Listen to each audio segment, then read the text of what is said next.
Nessa manhã, o encargo que o Senhor me deu, dentro desse tema Ministério da Nova Aliança, é servir em ressurreição. Na verdade, esse é o título curto. O título extenso, na verdade, por extenso, é a realidade da ressurreição no Ministério da Nova Aliança. Entendeu? É porque senão o título ia ficar muito longo. Mas a essência está aqui. Servir em ressurreição. Mas nós vamos falar sobre a realidade da ressurreição no Ministério da Nova Aliança. A palavra de Deus é maravilhosa. Quando penetramos em 1 Coríntios, nós vimos, já nos capítulos iniciais, o foco. Cristo, poder de Deus, sabedoria de Deus. Isso aplicado a nós. Cristo e este crucificado. É através de Cristo e a sua cruz é que nós teremos os resultados. Mas olha como a palavra de Deus é maravilhosa. No início, nós temos Cristo e a cruz. E no final de 1 Coríntios, nós temos ressurreição. Louvado seja o Senhor. Aqui nos mostra a vitória e o resultado do trabalho de Cristo e da sua cruz. É produzir uma ressurreição em nós. Essa realidade da ressurreição. Então, vamos ver 1 Coríntios capítulo 15. Antes de nós entrarmos no 16, nós vamos tocar alguns pontos da realidade da ressurreição no capítulo 15. Paulo diz assim: irmãos, venho lembrar-vos do evangelho que vos anunciei, o qual recebestes e no qual ainda perseverais. Por ele também sois salvos, se retiverdes a palavra, tal como vos-la preguei, a menos que tenhais escrito em vão. Então, o que foi que Paulo pregou? O que Paulo entregou aos irmãos? Versículo 3. Antes de tudo, vos entreguei o que também recebi. Que Cristo morreu pelos nossos pecados, segundo as Escrituras. Primeiro, Cristo morreu pelos nossos pecados. Isso ele recebeu e ele nos entregou, não é isso? Ele falou para nós. Então nós temos que prestar atenção ao que está sendo falado. Aquilo que está sendo entregue para nós. Uma realidade. Não é um conhecimento tão somente. Mas que nós ganhemos a realidade. Cristo morreu pelos nossos pecados segundo as Escrituras. Louvado seja o Senhor. Nossa base é a Escritura. Não falamos nossa palavra, nós falamos a palavra de Deus. Que mais? Foi sepultado. Que mais? Ressuscitou. Aleluia. Foi sepultado, ressuscitou ao terceiro dia, segundo as Escrituras. Versículo 5. E apareceu a Cefas, depois aos 12. Então, vamos ver o que está sendo entregue para nós. Ele morreu, foi sepultado, ressuscitou e apareceu. Apareceu para você? Amém. Mas olha, quem apareceu para você? Esse que morreu, foi sepultado, ressuscitou. Esse apareceu para você e para mim. Então, a realidade da questão da ressurreição é algo de grande importância. Nós podemos ainda ver em 1 Coríntios capítulo 15. 1 Coríntios capítulo 15. Versículo 26 diz: o último inimigo a ser destruído é a morte. A ressurreição nos revela a vitória de Cristo sobre a morte. Mas, no final, a morte será destruída. Os irmãos compreendem? A ressurreição é a vitória sobre a morte. E no final a morte será destruída. Nós podemos ver isso em Apocalipse, capítulo 20, versículo 14. Então, a parte A. Então a morte e o inferno foram lançados para dentro do lago de fogo. Amém. Ali está o registro da destruição da morte. Mas Cristo, Ele venceu a morte porque Ele é a ressurreição. Preste atenção, amados irmãos, a ressurreição é a vitória sobre a morte. Então, vamos agora olhar Romanos capítulo 6.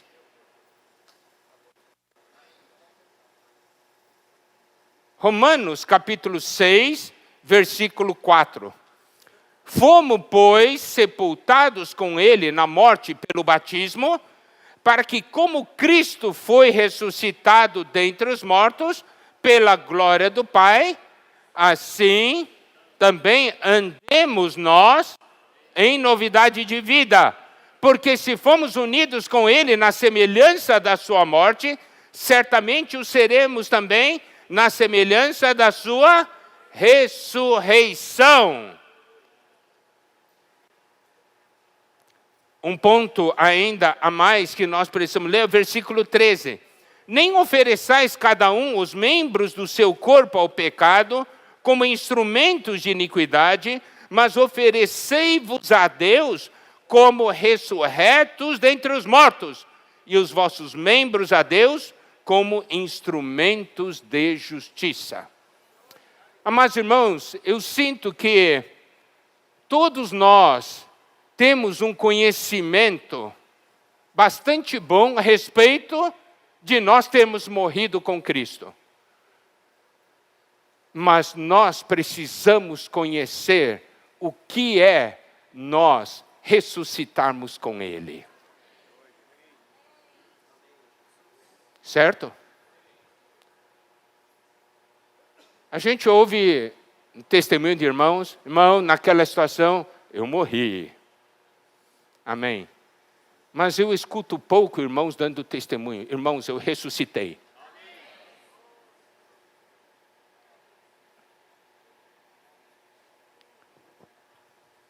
Morrer a gente sabe até mais ou menos. Mas parece que ressuscitar a gente não conhece muito bem. A ressurreição é a vitória sobre a morte.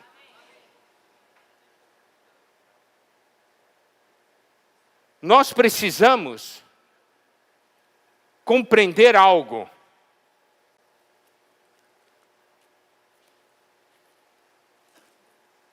Em Colossenses 3, versículos 1 a 4, versículos muito conhecidos. Como nós vamos falar da realidade da ressurreição no ministério da Nova Aliança, como que se manifesta essa realidade da ressurreição? Colossenses 3, versículos 1 a 4, diz assim, começa assim: portanto, se fostes ressuscitados juntamente com Cristo. Olha como ele começa esse versículo. Se você ressuscitou juntamente com Cristo, uma coisa vai acontecer. O que vai acontecer? Buscai as coisas lá do alto, onde Cristo vive, assentado à direita de Deus. Se eu tenho a experiência da ressurreição, essa experiência muda a minha vida. Eu passo a buscar as coisas lá do alto.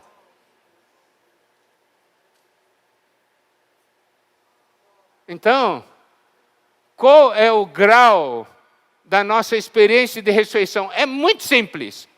Eu busco ou não busco as coisas lá do alto? Eu busco muito ou eu busco pouco? Pensai nas coisas lá do alto, não nas que são aqui da terra. O quanto eu penso das coisas lá do alto? Penso muito ou penso pouco? Durante o dia, quanto tempo eu penso nas coisas lá do alto e eu busco as coisas lá do alto? Isso mostra o grau da minha experiência da ressurreição. Por isso que ainda Colossenses 3, nessa parte, ele diz: por que buscar e pensar nas coisas lá do alto e não nas que são aqui da terra? Porque morrestes e porque ressuscitastes. Os irmãos estão compreendendo? Então, observe essa questão da realidade da ressurreição.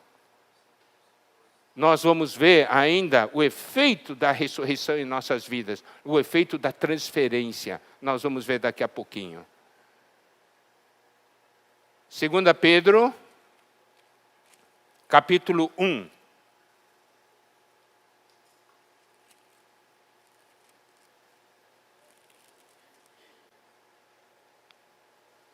Versículo 3, tem a seguinte afirmação: nos têm sido doadas todas as coisas que conduzem à vida e à piedade. Versículo 4 fala: os torneis coparticipantes da natureza divina. Tudo isso são coisas que nós ganhamos em ressurreição. Daí, nós temos aquela série de itens para reunirmos com toda a nossa diligência, associar com a fé, a virtude, conhecimento, domínio próprio, etc., etc. E o versículo 8 diz: porque essas coisas existindo em vós, e em vós aumentando, fazem com que não sejais nem inativos, nem infrutuosos no pleno conhecimento de nosso Senhor Jesus Cristo. Então você pode ver, é uma vitória sobre a morte. Por quê? Porque a morte nos torna inativos, inoperantes, infrutuosos. Essa é a ação da morte.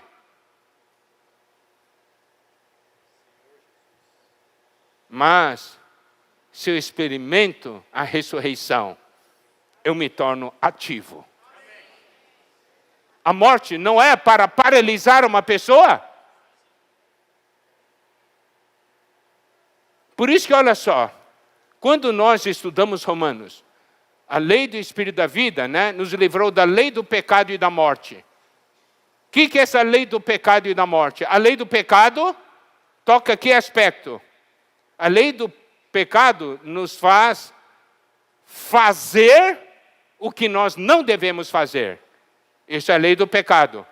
O que é a lei da morte? É não fazer o que nós devemos. Você diz assim: irmão, eu não estou pecando, mas você está morto. Então, não pecar não quer dizer nada.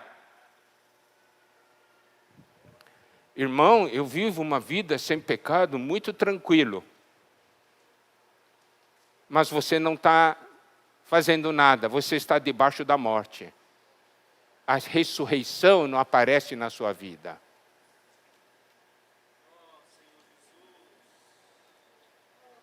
A realidade da ressurreição no ministério da nova aliança. O ministro da nova aliança é um ministro que experimenta a ressurreição. Vence a morte. Quantas vezes você teve desejo de compartilhar, você não compartilhou? Quantas vezes você teve desejo de orar e não orou? Por quê? Porque a morte venceu. Aleluia. Hoje estamos no primeiro dia da semana. O dia da ressurreição.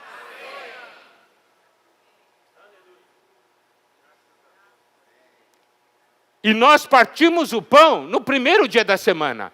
Você sabe, a ressurreição nos leva para uma outra esfera. Nós precisamos compreender isso. Existe uma esfera humana, existe uma esfera espiritual. Ontem, o Wesley estava falando sobre o partir o pão. E no passado, nós todos usávamos um só copo, um só cálice, para todo mundo. Eu não sentia nojo. Eu não sentia. Nojo se tem quando está na carne, mas não no espírito. Eu vou te contar uma história. Então, vamos ver, história real.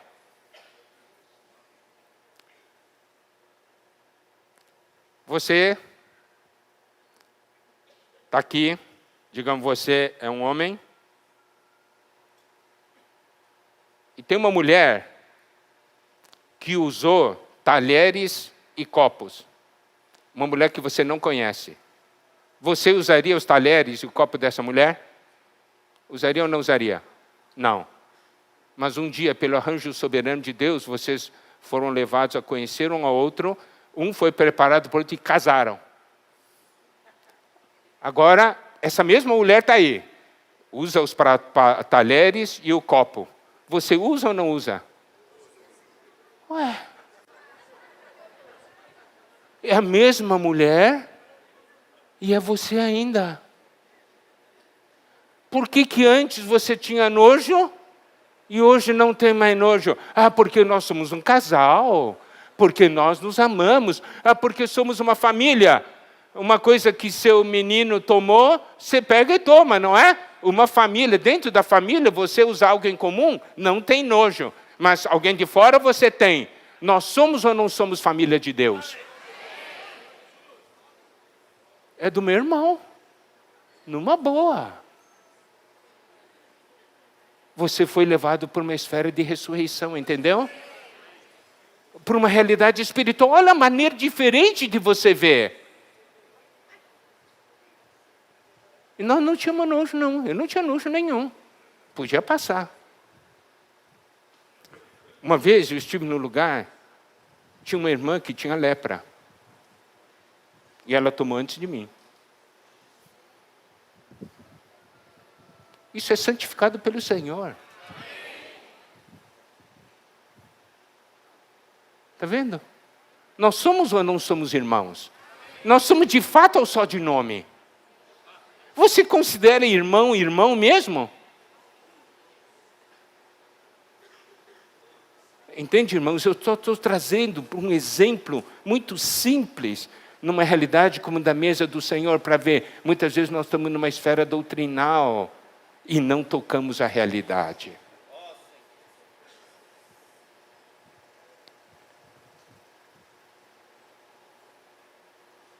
Essa questão da morte é algo terrível.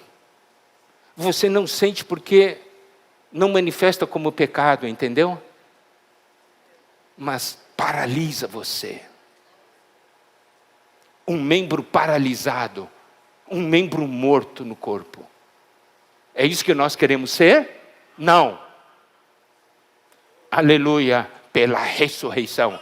Por isso nós precisamos conhecer a ressurreição, saber o que é a ressurreição e aplicarmos a ressurreição em nossas vidas.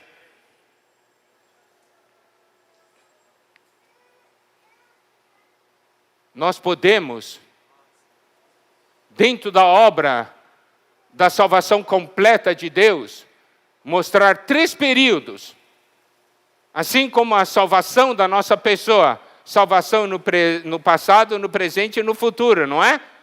Salvação no passado, a questão, nós cremos no Senhor, ganhamos a salvação do nosso espírito. No presente, salvação da nossa alma. No futuro, salvação do nosso corpo. E agora, conectado isso, a obra da salvação em conexão com essa questão da morte, quando nós cremos no Senhor, nós fomos salvos da condenação da morte, das consequências da morte. Atualmente, Deus está nos salvando do poder da morte. E no futuro, nós estaremos salvos da presença da morte, porque já não haverá mais morte.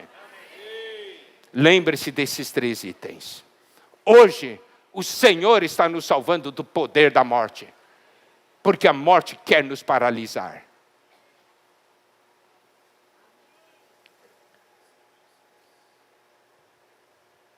Agora, vamos ainda voltar a 1 Coríntios 15, porque lá nós temos os itens ligados à realidade da ressurreição. Eu gostaria então de tocar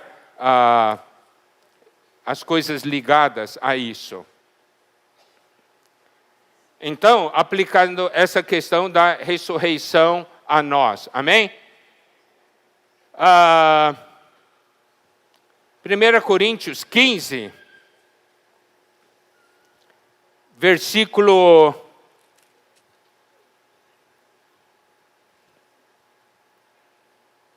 36. O que semeias não nasce se primeiro não morrer. E quando semeias, não semeias o corpo que há de ser, mas o simples grão como de trigo ou de qualquer outra semente. A nossa experiência da ressurreição está intimamente ligada à realidade da semente.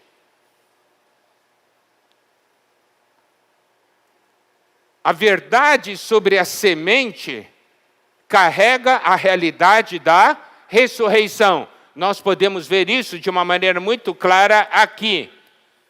Então, vamos primeiramente ver Mateus capítulo 13.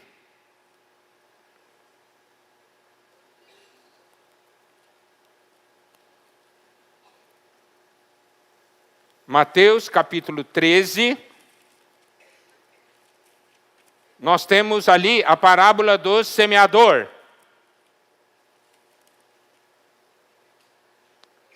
Versículo 3. E de muitas coisas lhes falou por parábolas e dizia: eis que o semeador saiu a semear. Então, o semeador saiu a semear. Agora, Marcos capítulo 4, versículo 14.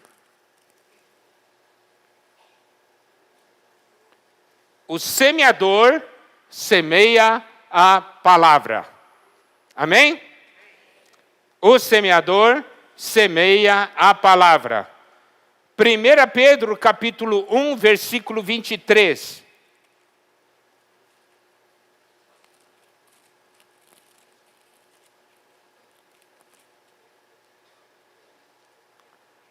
Pois fostes regenerados, não de semente corruptível, mas de incorruptível, mediante a palavra de Deus, a qual vive e é permanente.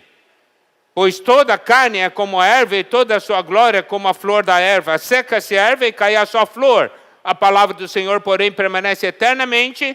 Ora, esta é a palavra que vos foi evangelizada.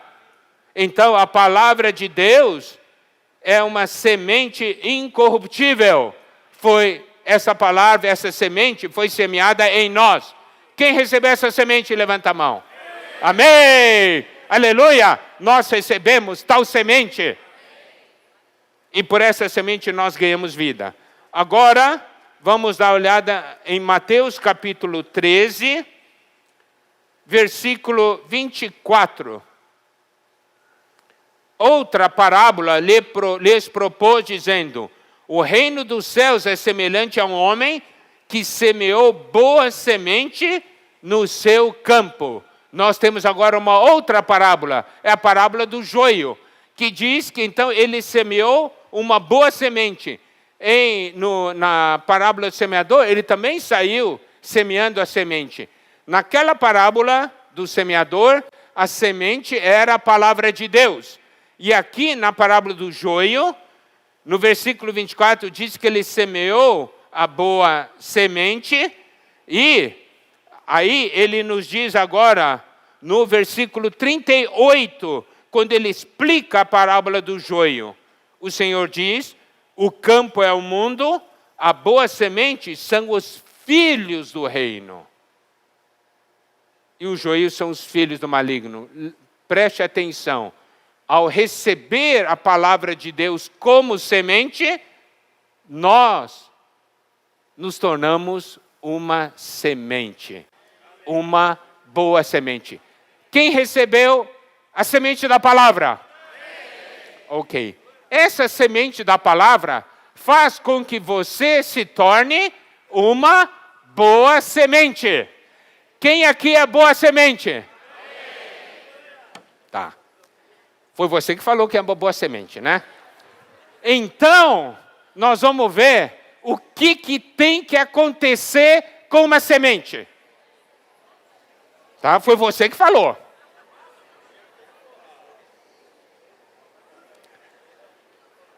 Primeiro item. A semente foi criada para ser enterrada.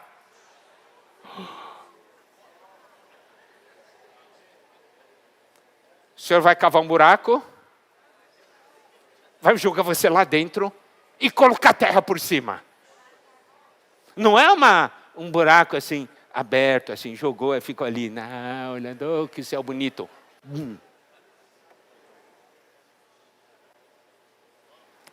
Desapareceu. Essa é a história da semente. Quem gosta de ser jogado num buraco? E ser enterrado ainda?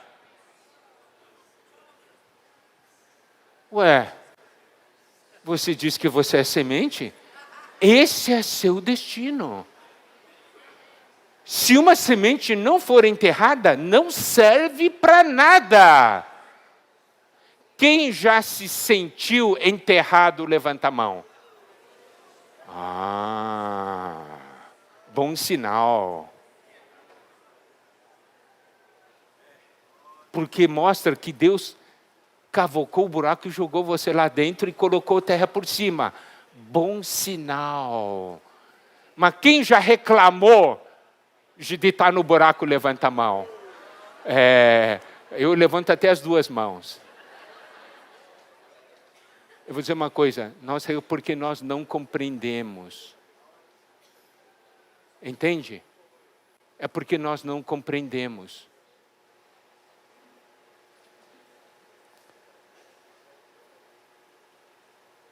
A realidade da ressurreição e no ministério da Nova Aliança. Um ministro da Nova Aliança é alguém que é uma semente, é enterrada. Desaparece e ninguém vê. Quem gosta de servir quando ninguém está vendo? Nós gostamos de servir quando os outros estão vendo. Os irmãos estão vendo que eu estou servindo. Ninguém vê.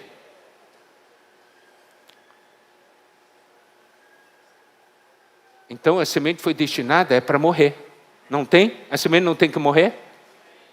Isso aqui foi alguma coisa que o próprio Senhor Jesus falou, não falou?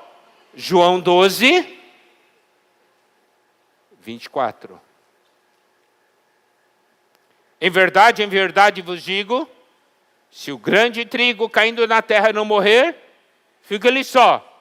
Mas se morrer, produz muito fruto. A realidade da ressurreição só vem após a experiência da morte. Sem morrer, não há ressurreição. Quem quer experimentar a ressurreição, levanta a mão. Então, tem que experimentar a morte antes. É o processo. Mas ninguém gosta de morrer. Nós não gostamos de morrer porque nós não conseguimos ver o resultado além.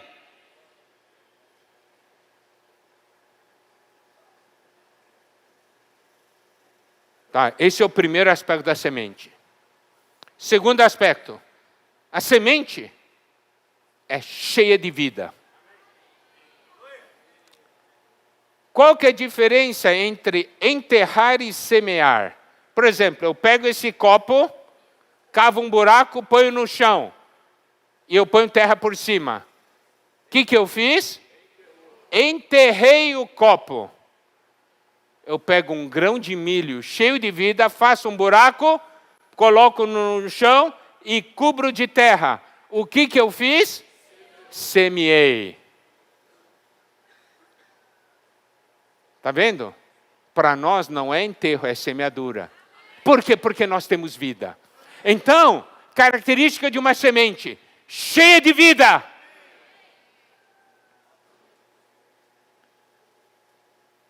Agora, está ali.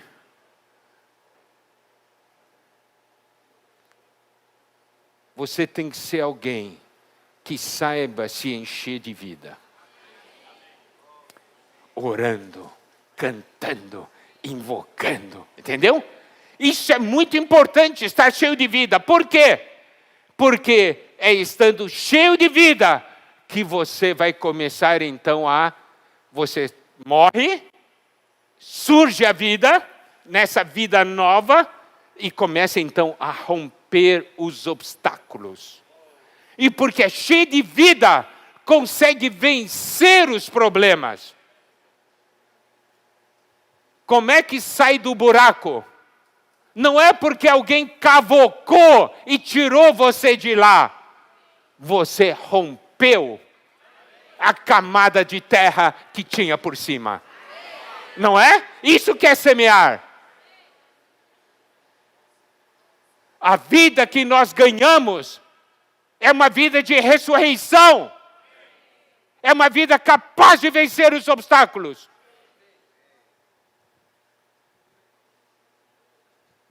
Senão, você semearia e depois teria que cavocar a terra em cima de cada uma planta para poder nascer. Você faz isso? Não faz. E você sabe esse poder de uma semente dessa planta quando rompe? Você já viu, não é? Rompe, vence os obstáculos. Tem uma coisa por cima, contorna, mas não para. Não desiste. Por quê? Porque tem vida. Amados irmãos, amadas irmãs, você tem ou não tem essa vida? Você desiste? É a vida que vence a morte. É a vida que vence os obstáculos.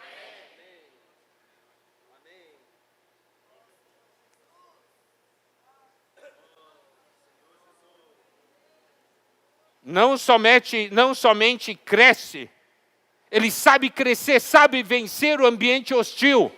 Algumas vezes a semente é plantada num ambiente muito bom. Numa estufa, cheio de água, não é? Mas algumas vezes é plantada num ambiente muito hostil, seco, terra dura, cheio de pedras. Mas não interessa o tipo do ambiente, germina e cresce.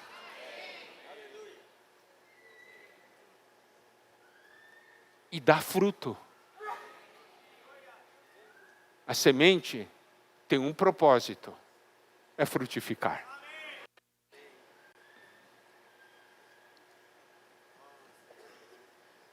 E esse fruto é algo orgânico, não é um fruto fabricado por nós. É um fruto que vem da vida. Por isso que aqui, em 1 Coríntios 15, fala de quê? Fala de semear.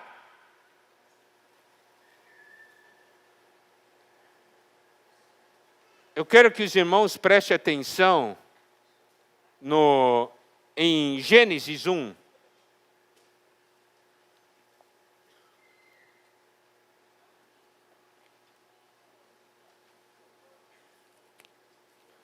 Gênesis 1, geralmente nós damos muita atenção nos versículos 26, 27 e 28. Mas agora nós vamos dar atenção ao versículo 29, que é muito importante. Disse Deus ainda: Eis que vos tenho dado todas as ervas que dão semente e se acham na superfície de toda a terra, e todas as árvores em que há fruto que dê semente, e isso vos será para mantimento. Qual foi a comida que Deus destinou ao homem? Tudo aquilo que dá semente e dá fruto. Ontem o Esa falou, né? O princípio de nós somos aquilo que nós comemos, não é isso? Dar semente e dar fruto. Nós comemos o que dá semente e dá fruto. Por isso, nós também damos semente e damos fruto. Amém? Ok. Agora vamos voltar para 1 Coríntios 15.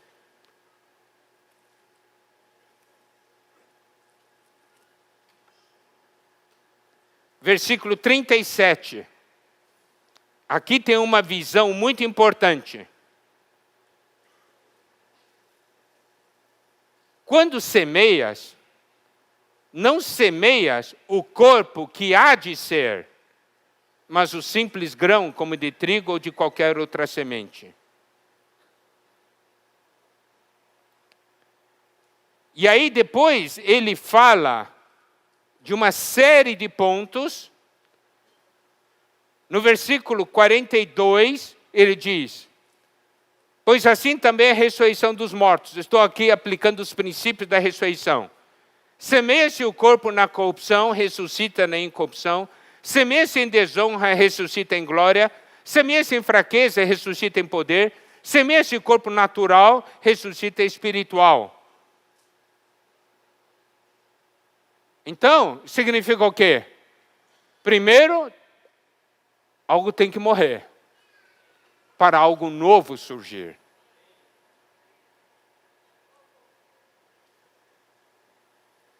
Por que nós resistimos tanto à experiência da morte? Porque nós não estamos vendo o resultado da ressurreição. Olha só. Semeia-se em corrupção, ressuscita na incorrupção. Não vale a pena fazer essa troca, corrupção por incorrupção? Vale ou não vale a pena? Então tudo depende da visão.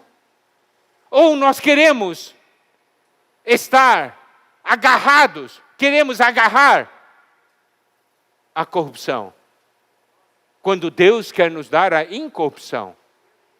Mas como se ganha a incorrupção? Morrendo a corrupção. Trocar a desonra pela glória. A fraqueza pelo poder. O que é natural, o que é da alma, pelo que é espiritual.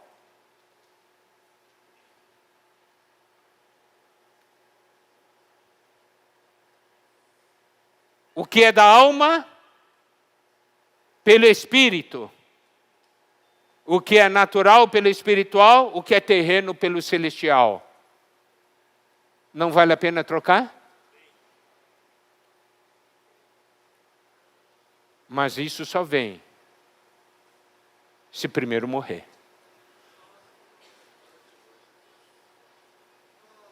Lembre-se, o Senhor, o que Cristo fez na cruz, garante para nós a ressurreição. Por isso que Paulo fala que se não há ressurreição, somos mais infelizes, não é isso? Versículo 19 de 1 Coríntios 15. Se a nossa esperança em Cristo se limita apenas a esta vida, somos os mais infelizes de todos os homens. Mas, aleluia, há ressurreição. Como é que você tem certeza? Porque você experimenta.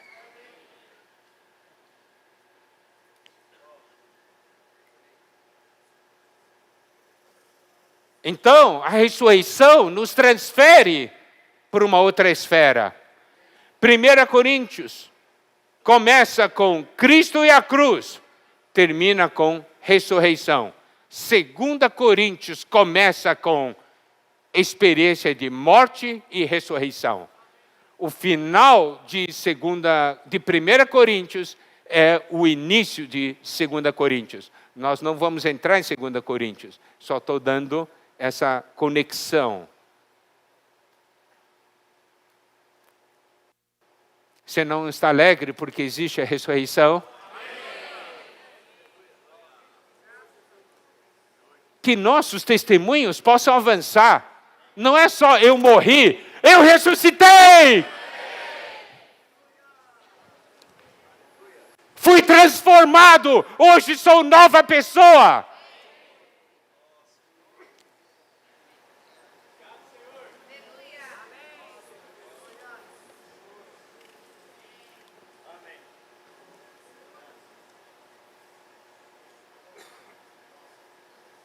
E 1 Coríntios 15, 58 diz: portanto, meus amados irmãos, sede firmes, inabaláveis, sempre abundantes na obra do Senhor, sabendo que no Senhor vosso trabalho não é vão. Essa é a obra em ressurreição. Se é em ressurreição, não é vão.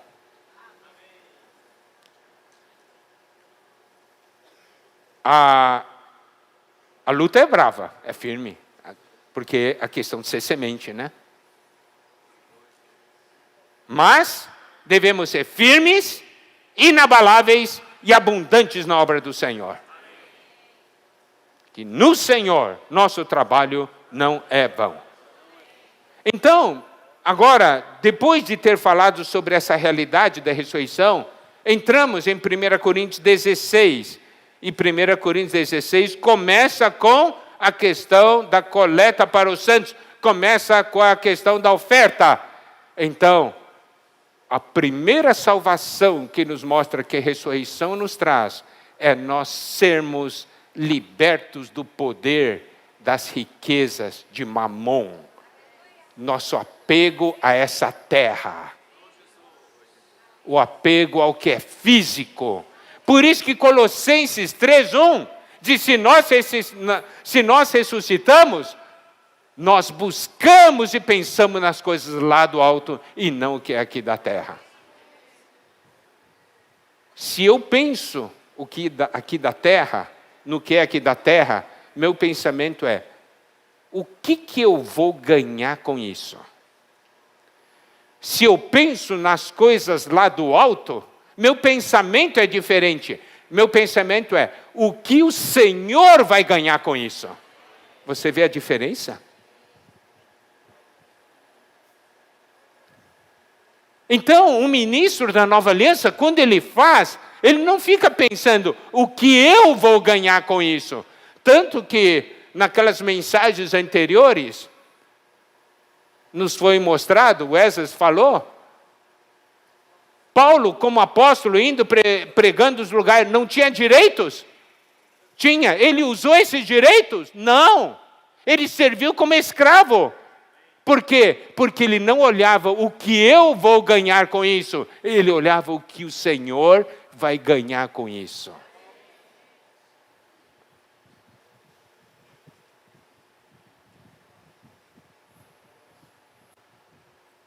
A questão da oferta...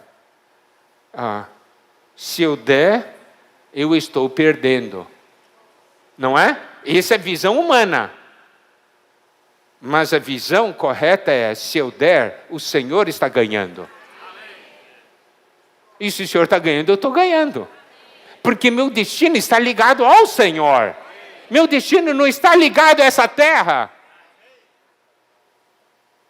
Eu sou transferido do terreno para o celestial.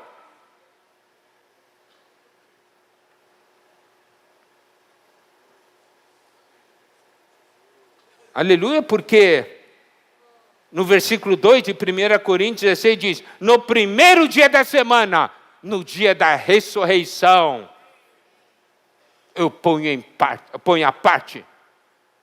de parte o que eu vou dar para o Senhor. É na ressurreição que eu sou liberto disso tudo. É na ressurreição que nós participamos da mesa, não é isso? Na verdade, espiritualmente, todo dia para nós tem que ser primeiro dia da semana. Ressurreição.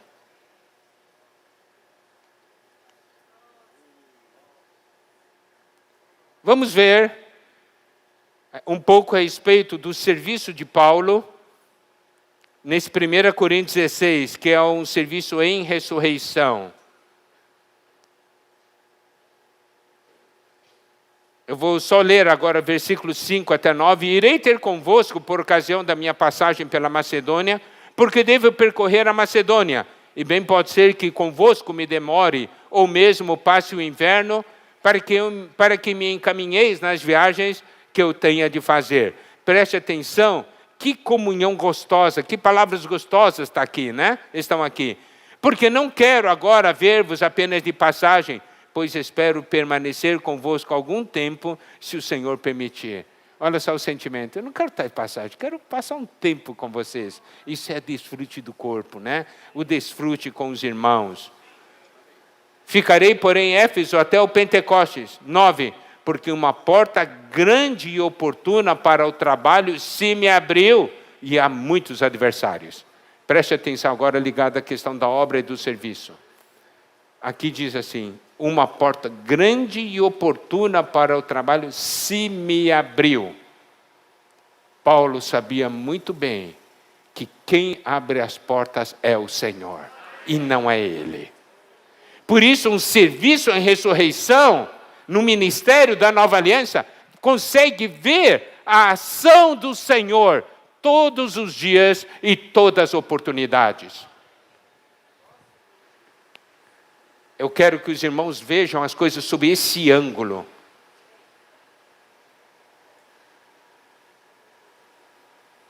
Sair e pregar evangelho. Você sai para pregar evangelho porque você quer abrir uma porta ou porque o Senhor abriu uma porta para você? O que você acha? Hein?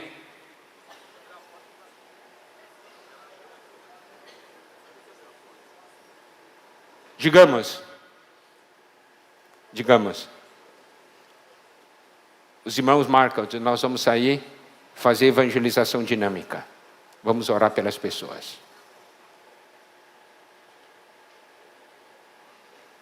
Tem duas maneiras de ver. Eu simplesmente estou saindo. Ou outra maneira de ver. O Senhor abriu uma porta. Olha aqui, uma porta grande e oportuna. Se o Senhor abriu uma porta, você tem coragem de não passar por aquela porta? Foi o Senhor que abriu. Abriu e disse assim, vem.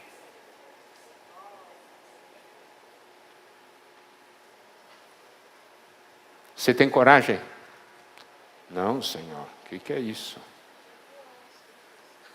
Você entende? A maneira de ver o mesmo fato.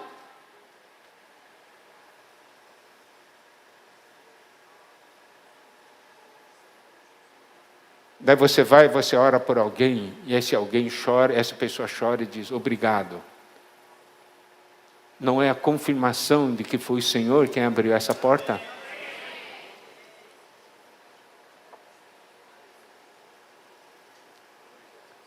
Mas preste atenção, ele não só disse, uma porta grande e oportuna para o trabalho se me abriu, ele falou ainda, e há muitos adversários.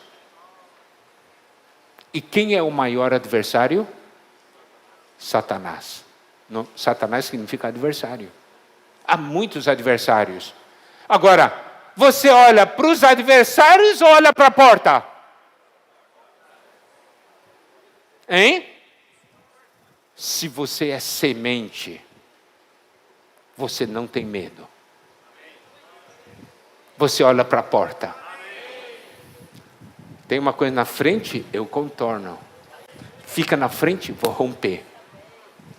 Isso é ser semente. Isso é ressurreição.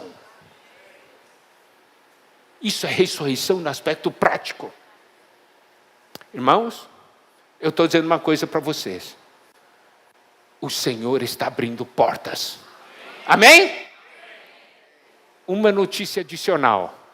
Há muitos adversários. Ó.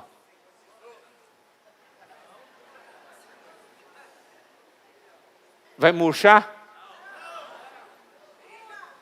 Eu vou falar de novo. O Senhor abriu, e o Senhor está abrindo muitas portas. E há muitos adversários. Não importamos com os adversários, certo? Nós vamos. Isso é ressurreição.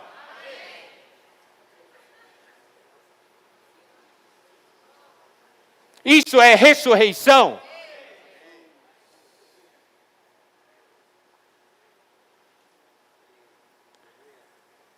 Outro item, versículo 10.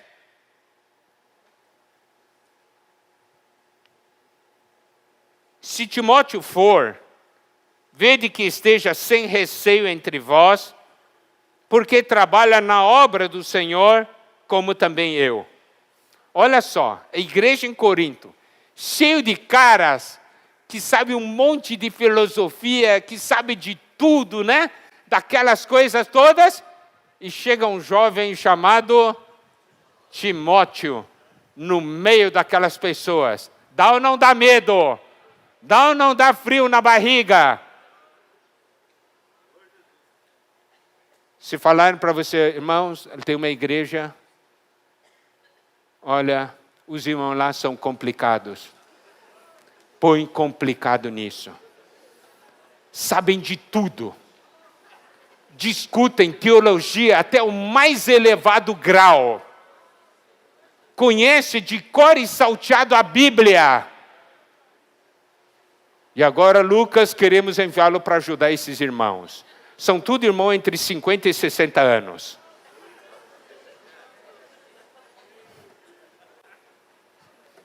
Tem ou não tem receio?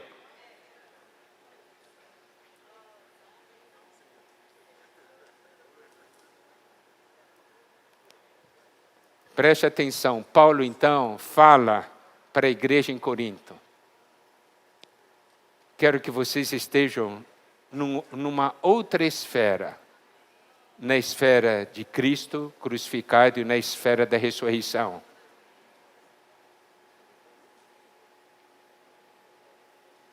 Que Timóteo possa se sentir bem no meio de vocês.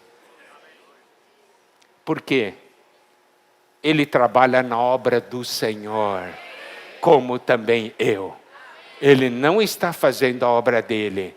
Nós dois juntos fazemos a obra do Senhor. Ninguém, pois, o despreze. Olha, ele deu essa recomendação. Por quê? Porque facilmente os coríntios iriam desprezar Timóteo. Esse moleque está aqui fazendo o quê? Está querendo nos ensinar.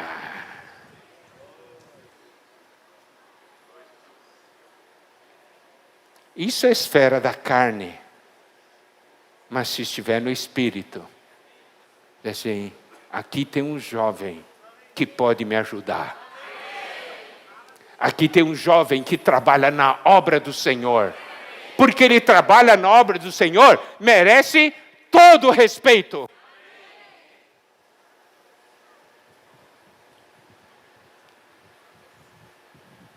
Ele coopera com os irmãos. Coopera para a edificação da igreja. Coopera para a edificação do corpo de Cristo.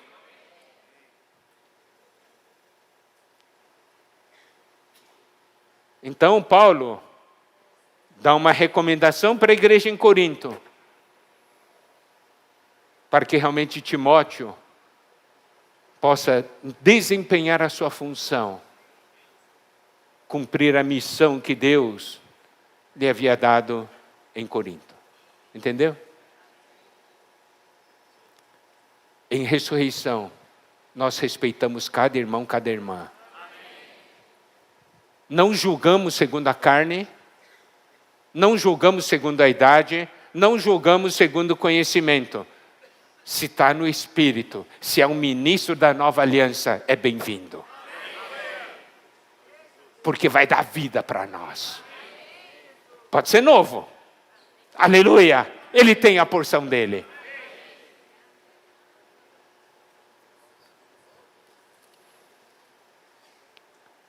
Agora, vamos para o versículo 12. Aqui o assunto já um pouquinho, é numa outra esfera já. Acerca do irmão Apolo, muito lhe tenho recomendado que fosse ter convosco em companhia dos irmãos, mas de modo algum era vontade dele ir agora, irá porém quando se lhe deparar boa oportunidade.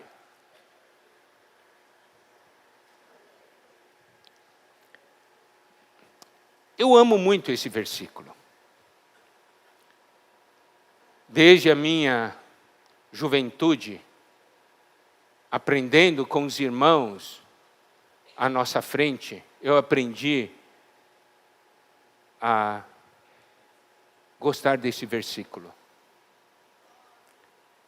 Por quê? Vamos olhar o quadro. Na igreja em Corinto, havia os partidos, não é? Eu sou de Paulo, eu sou de Apolo. Se Paulo pensasse em si mesmo, estivesse na carne, ele recomendaria a Apolo ir para Corinto? Sim ou não? Não. E ele disse aqui, muito lhe tenho recomendado que fosse ter convosco em companhia dos irmãos. Isso mostra que ele não tinha ambição, certo?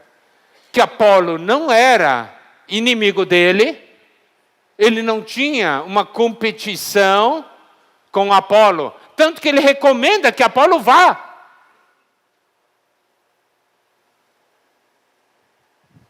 Nós vemos alguém aqui em ressurreição. Vemos alguém aqui em espírito, que pensa no que os irmãos podem ganhar. Eu plantei, Apolo regou. Apolo tem uma porção diferente da minha porção. Pode trazer benefício. Por isso que ele recomendou. E Apolo? Se Apolo tivesse ambição, ele disse, beleza.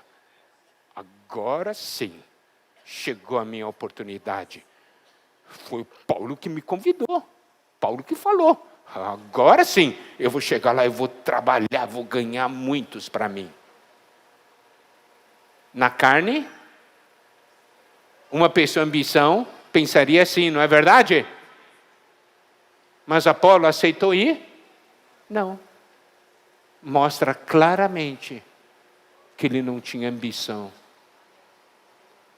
Mostra claramente que não tinha espírito de competição. Ele disse, não vou agora. Numa outra oportunidade eu vou. Você vê que coisa maravilhosa?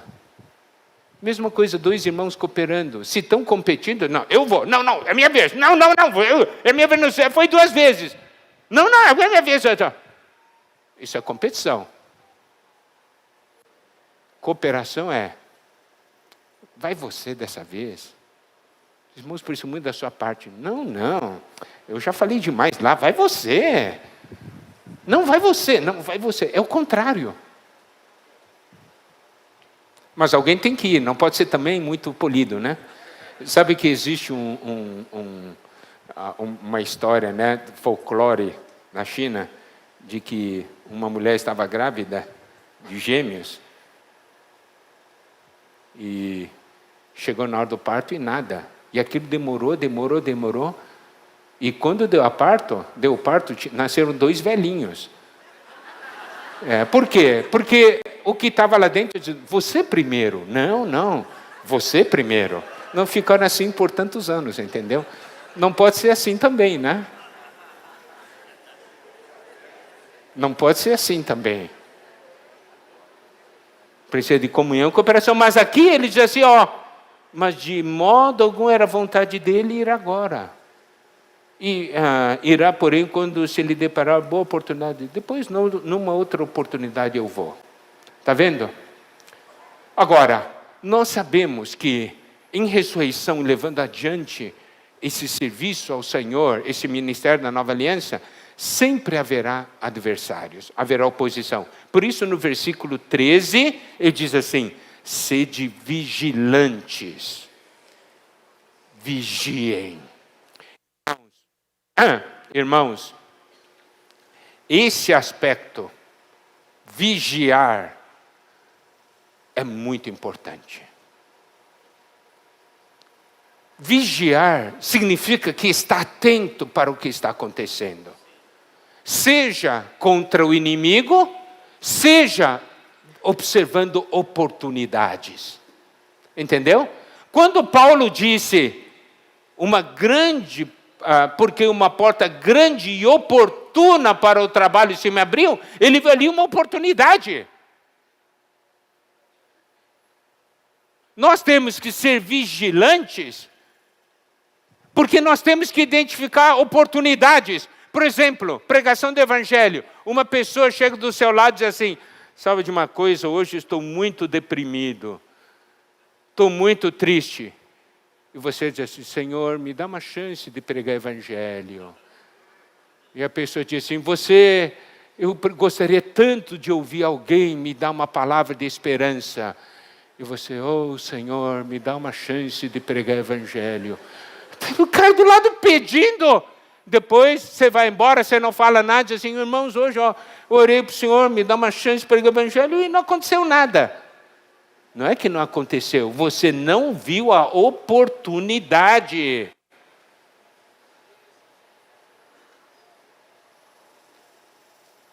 A importância da vigilância. Não, claro, nós temos que vigiar contra aquelas coisas negativas, mas também nós precisamos vigiar na questão das oportunidades. Aqui fala de permanecer firmes na fé. Por quê? Porque há muitos adversários, há muitos ataques.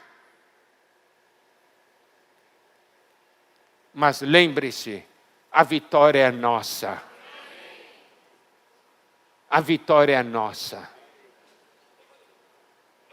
Portai-vos varonilmente significa portai-vos como homens maduros. E fortalecei-vos. Aqui é uma palavra de vigilância e uma palavra de batalha.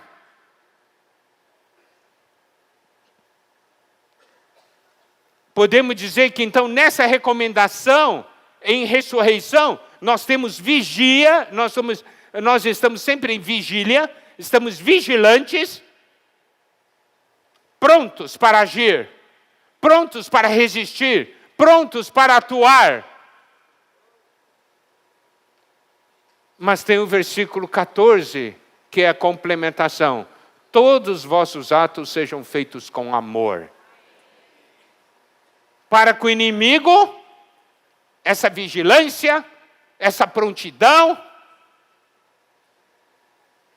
uma atitude militar, mas para com os irmãos, amor. Não vá trocar para com o inimigo amor e para com os irmãos luta. Não. Não pode trocar.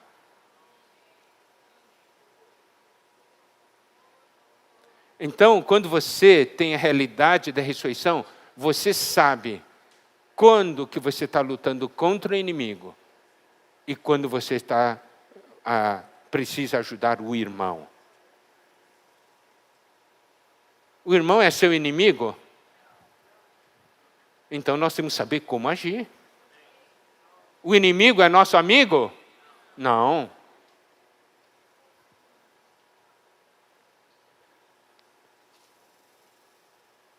E no versículo 15 diz: agora, irmãos, eu vos peço o seguinte: sabeis que a casa de Estéfanas são as primícias da Acaia e que se consagraram ao serviço dos santos. Nós vemos aqui irmãos, famílias, que se consagraram ao serviço dos santos. Preste atenção ao versículo 16. Que também vos sujeiteis a esses tais, como também a todo aquele que é cooperador e obreiro.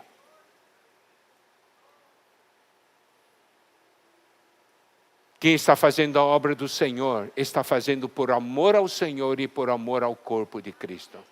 Eles vão dar recomendações, eles vão dar conselhos, eles também vão exortar. E Paulo então diz para os coríntios, para que recebam tudo isso em ressurreição. Saibam se sujeitar a irmãos assim.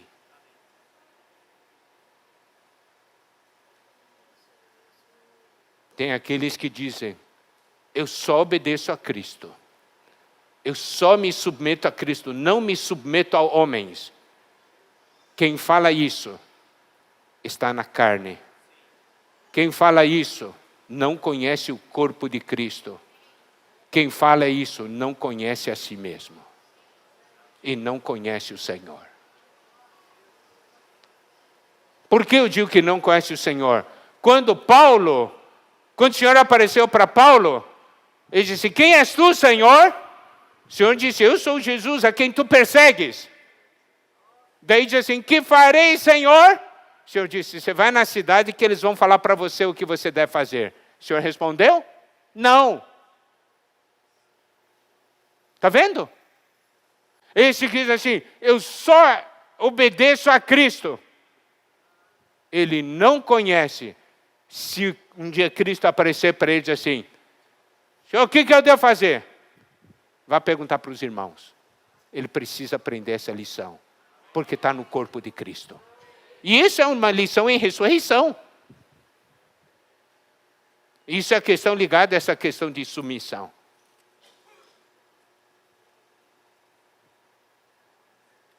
Versículo 17 e 18. Alegro-me com a vinda de Estéfanas e de Fortunato e de Acaico, porque estes supriram o que da vossa parte faltava, porque trouxeram refrigério ao meu espírito e ao vosso. Reconhecei, pois, a homens como estes. Amados irmãos, aqueles que servem ao Senhor, trazem refrigério para o nosso espírito. Vocês receberam refrigério ontem e hoje? Se receberam refrigério, nós estamos cumprindo nossa missão. Mas se vocês falarem assim, ih, Miguel, você pôs a gente lá para baixo, meu. Daí nós não cumprimos a nossa missão diante do Senhor, nós temos que nos arrepender.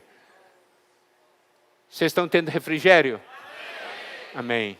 Então nós ficamos alegres, né? Estamos cumprindo nossa missão. E é isso também que cada um de nós deve fazer. Quando você vai ter comunhão com o irmão, daí você vai embora e o irmão diz assim, recebi refrigério. Que bom. Cada comunhão, lembre-se, se você tem a realidade da ressurreição e é um ministro da nova aliança, cada comunhão que você tem com o irmão vai receber refrigério. Um calorão como esse, a gente só quer refrigério, não é verdade? É isso aí, ocorre na vida espiritual também. A temperatura está elevada. E você é aquele que dá a palavra de vida, você é aquele que é bênção. Ontem eu estava tendo comunhão com o Alcides, o irmão Alcides falou uma coisa muito importante. Ele disse assim, Miguel, eu toco nos versículos assim, em ti serão benditas todas as nações da terra. Significa o quê? As pessoas são benditas por nossa causa, porque nós trazemos refrigério às pessoas. Levamos vida.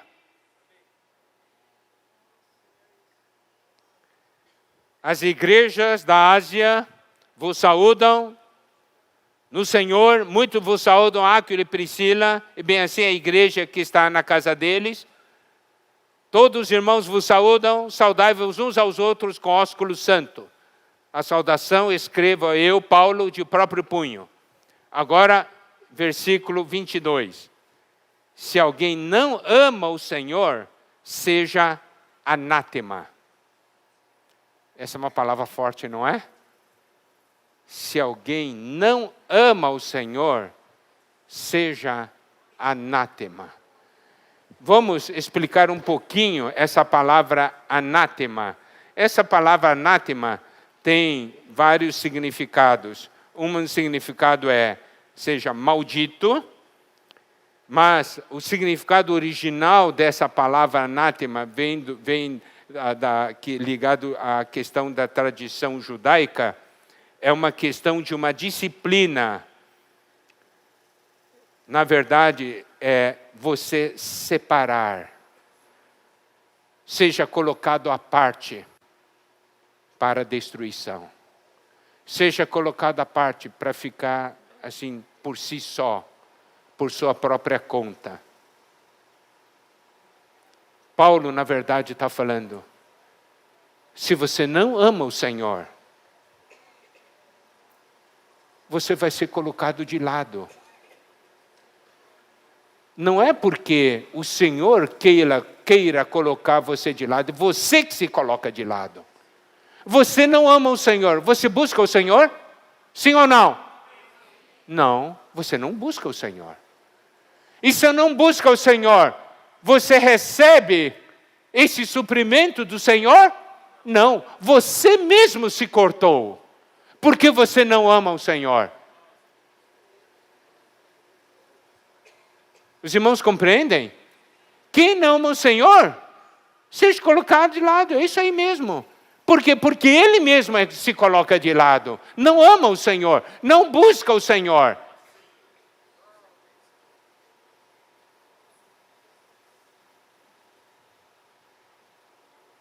Não é que Paulo aqui está lançando uma maldição para aquele que não ama. Não é nesse sentido.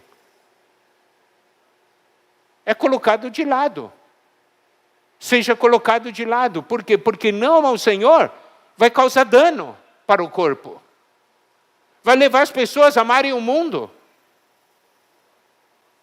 Vai influenciar negativamente os irmãos.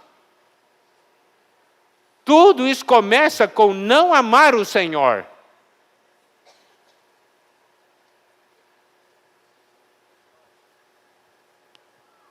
Mas, do outro lado, está aquele que ama o Senhor. Por isso que logo depois disso ele diz assim, Maranata. Tem aquele que ama o Senhor e quer que o Senhor volte. Está vendo? São colocados juntos. Quem não ama o Senhor, não quer que o Senhor volte, não quer buscar o Senhor, e tem aquele que ama o Senhor, quer que o Senhor volte, busca o Senhor. Qual vai ser a nossa escolha? Hein? É anátema ou maranata?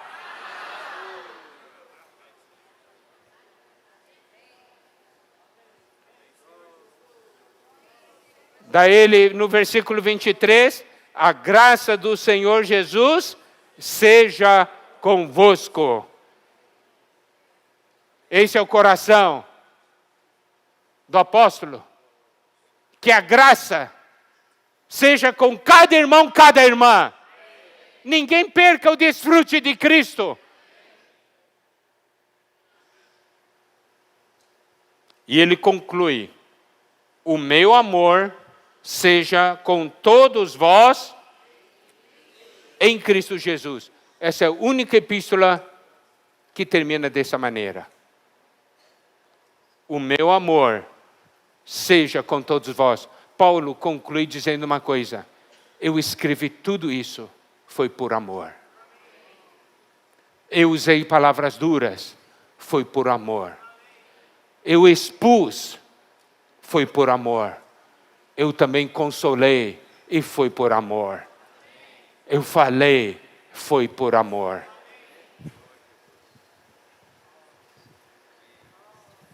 Amados irmãos, nós temos que ver. Os coríntios eram muito mentais. Você não derruba as fortalezas da mente com discussão. Você derruba as fortalezas da mente é com amor. Porque o amor não é racional. O amor não é lógico. Amém? Você com amor faz derreter as fortalezas da mente.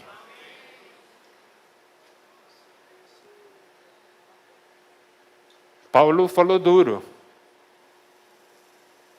mas o resultado da epístola veio porque ele fez tudo isso por amor a eles. Por isso, voltando ao versículo 14, todos os vossos atos sejam feitos com amor. Preste atenção, todos vossos atos sejam feitos com amor. E daí ele conclui, o meu amor seja com todos vós em Cristo Jesus. Isso quer dizer o quê? Que no final da epístola, uma pessoa quando lê a epístola, tem o seguinte sentimento: Paulo me ama. Paulo me ama. Amém? Amados irmãos, nós também, se hoje falamos a palavra do Senhor, é porque amamos os irmãos.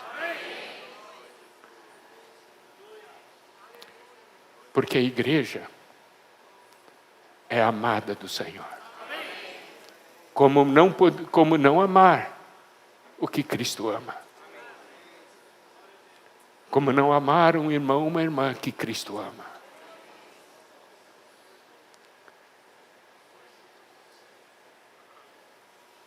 É por isso que nós estamos aqui. Mas esse amor vem da ressurreição. Porque na carne isso é impossível. Essa conclusão é tremenda. O meu amor seja com todos vós em Cristo Jesus. Então, eu falo também em nome do Esdras, o nosso amor seja com todos vós em Cristo Jesus. Amém.